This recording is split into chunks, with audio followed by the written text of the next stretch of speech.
Olá, seja muito bem-vindo. Hoje a gente vai falar de um assunto super importante para a segurança e eficiência de britadores cônicos, a manutenção do acumulador. Parece um detalhe, né? Mas é um procedimento que, se a gente deixar passar, olha, as consequências para o equipamento podem ser bem sérias. Então, para começar, vamos pensar numa coisa. Imagina só a força brutal que tem dentro de um britador em operação. Agora, o que acontece se, no meio da rocha, entra algo que simplesmente não quebra? Pensa num dente de caçamba, por exemplo. O que impede a máquina de, literalmente, se autodestruir naquele momento? Qual é o sistema de defesa que entra em ação para evitar o desastre? Pois é, a gente está falando de equipamentos como esse aqui, um monstro da série HP. São máquinas feitas para uma coisa: moer rocha, com uma força absurda. Mas e quando entra o tal do não britável? A resposta para isso está num sistema de proteção super inteligente que a máquina tem. E é exatamente esse sistema que a gente vai desvendar agora. Vamos lá então. Esse sistema funciona como um verdadeiro escudo invisível. É ele que reage numa fração de segundo para lidar com um pico de pressão que, sem ele, seria desastroso para o equipamento. Olha só como funciona na prática.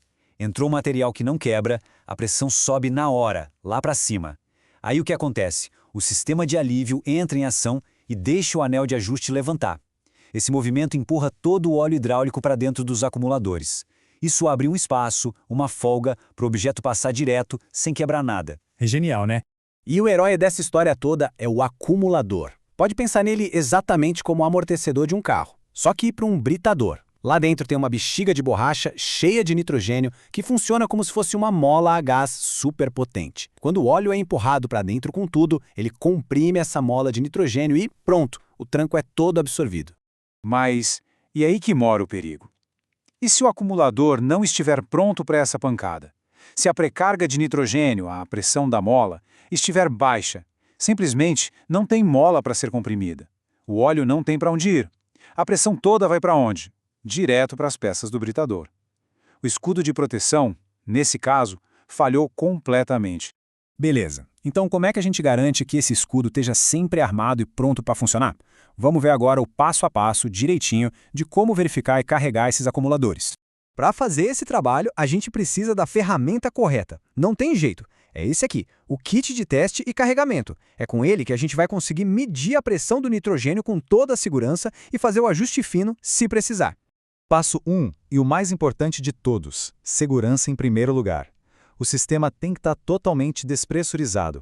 O manômetro tem que estar cravado no zero. Isso é obrigatório. Depois é seguir a sequência. Desrosqueia o anel de baixo do kit, fecha a válvula de dreno, rosqueia o kit no acumulador e, por último, conecta a mangueira no cilindro de nitrogênio. Sem pular etapas, hein? Ok, tudo conectado. Agora é a hora da verdade, a medição. A gente gira aquele anel de baixo e a pressão lá de dentro do acumulador aparece no manômetro. E o ajuste tem que ser feito com calma, tá? Se a pressão estiver alta demais, é só abrir a válvula de dreno bem devagarinho para liberar o excesso. Se estiver baixa, a gente abre a válvula do cilindro de nitrogênio, também aos poucos, para ir completando até chegar no valor certinho. Pressão ajustada. Perfeito. Agora é fazer o caminho de volta para desconectar tudo. E atenção para esse detalhe final que é crucial. Depois de tirar o kit, tem que fazer o teste de vazamento. Pega um pouco de água com sabão e passa na válvula. Se borbulhar, por menor que seja, tem vazamento e precisa ser corrigido. E lembrando, esse processo tudo tem que ser feito em todos os acumuladores do sistema, um por um. Olha só essa dica de ouro que é um diagnóstico na hora. Na hora que você conecta o kit, se em vez de sair um pouquinho de gás, começar a vazar óleo, o diagnóstico está feito. A bexiga lá de dentro rasgou.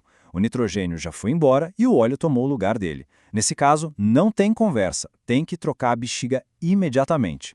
É um jeito simples de pegar um problemão antes que ele piore. Muito bem, a gente já viu como fazer, agora vamos ver o quanto colocar. E aqui não tem achismo, viu? A pressão correta é um valor de engenharia, específico para cada modelo de britador. Dá uma olhada nessa tabela. Aqui são as pressões para os acumuladores do cilindro de alívio. Repara que a maioria dos modelos, do HP 100 até o 400, trabalha com 83 bar. Já o HP 500 precisa de mais pressão, 105 bar. E o HP 4 é um caso à parte, com duas configurações diferentes. É fundamental ter essa tabela em mãos na hora da manutenção.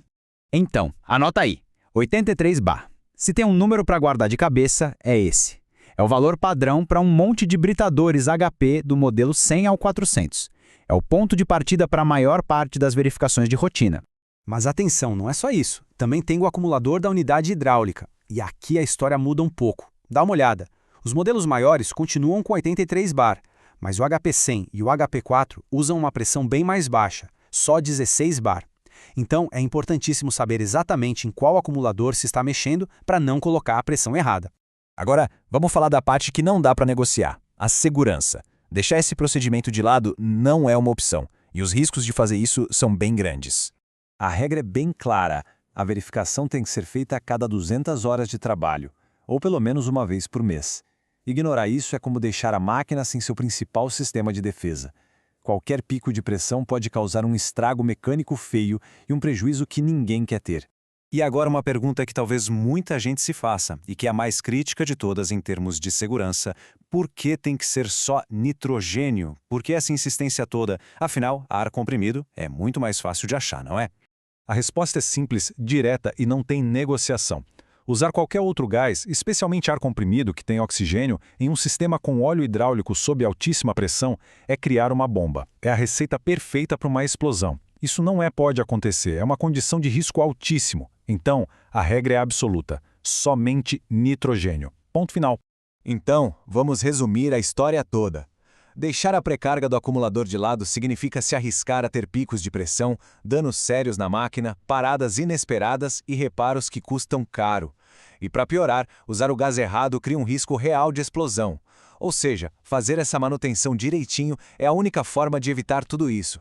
E para fechar, fica uma pergunta. A proteção de um equipamento que vale uma fortuna depende desse procedimento, que é relativamente simples, mas que é vital. A pergunta é: essa verificação periódica, ela está em dia no seu plano de manutenção? Ela está sendo seguida de verdade? Garantir que a resposta para isso seja sempre sim é o que protege o equipamento, a operação e, claro, as pessoas. Pense nisso. Valeu!